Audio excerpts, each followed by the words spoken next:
Hello folks, and welcome back. I thought I'd bring you back to the workshop and give you a show round because I've spent the last couple of weeks doing some major tidying up, sorting out some storage solutions, doing a little bit of modifying on the MCO base and getting rid of lots of stuff. So the workshop is now a lot more usable. Well, the floor is now repaired.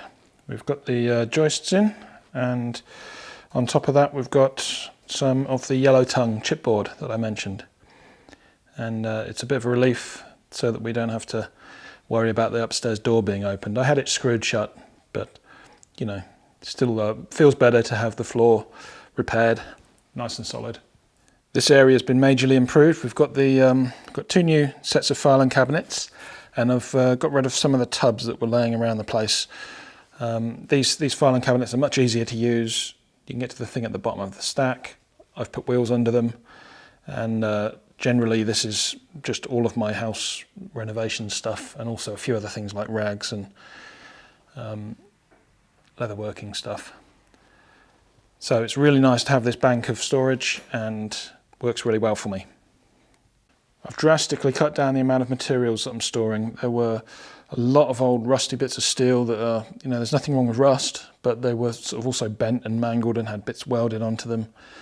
And some of them were bits of C-channel that were sort of cranked and bent, and I thought, oh, I could slit those and straighten them and weld them, but life is too short. So they've been turned into recycling, and I've kept the good stuff, particularly metals that are hard to get hold of, like as well as brass and some aluminium rod. I've got in these paper tubes, I've got some 4140 and things like that I can't easily get locally. As far as the wood, that's really been shrunk right down. Some of it was used in the floor up there, and some of it will be stored on the platform over the back there, but that's going to happen in the near future. Just for now, until I frame this wall, I've clamped a piece of wood across here. It lets me mount my sheet materials up here. The MCO is now on a totally different stand. It's on the stand that Phil gave me, and I've welded on some feet here so that it's pallet jack compatible. I can stick the forks under there and shuffle this around easily.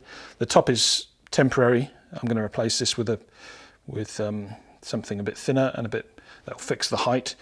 And but this is all I had for now. So, and I've loosely put some slats in the bottom just to store the stuff.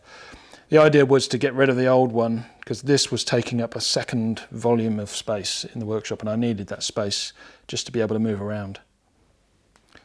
I found that the workshop really works better with the workbench this way around, and you know, it's so spacious now, and I've got it so tidy that I can probably cycle around the benches here.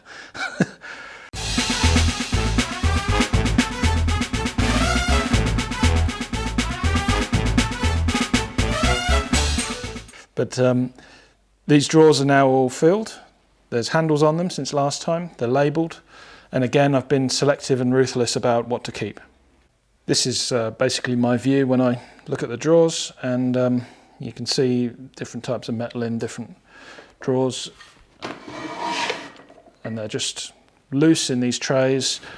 They're a bit heavy, but they're fine. I'm happier with those. I know that those are not going to come off their runners. They're basically completely solid. If you have a look around the room, there's only a few things on surfaces now. I've got the shaper over there, needs a stand. The only things on this table are works in progress. I've got 3 projects here that I'm due to do next. And this table's empty, the bandsaw's empty, the CNC only has the box of CNC parts on it. Table saw is empty. Around here we've got an empty drill press. The mill table is empty as well. And the floor is all just as empty. So I've really worked hard on getting rid of or putting away or finding a permanent home for a lot of things. This table is now oriented the other way around. The drawers are empty right now, but they're going to contain all of my bits and bobs to do with welding.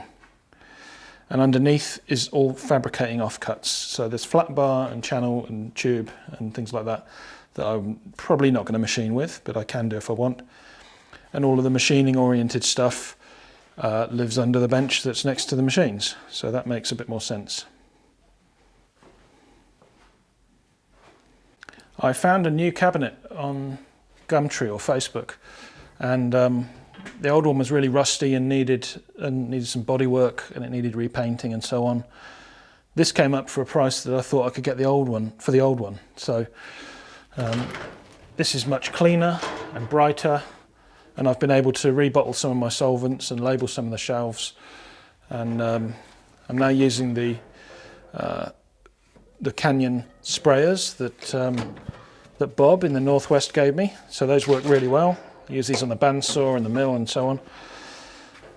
I need to make one more shelf for this, but pretty happy with how organised that is now.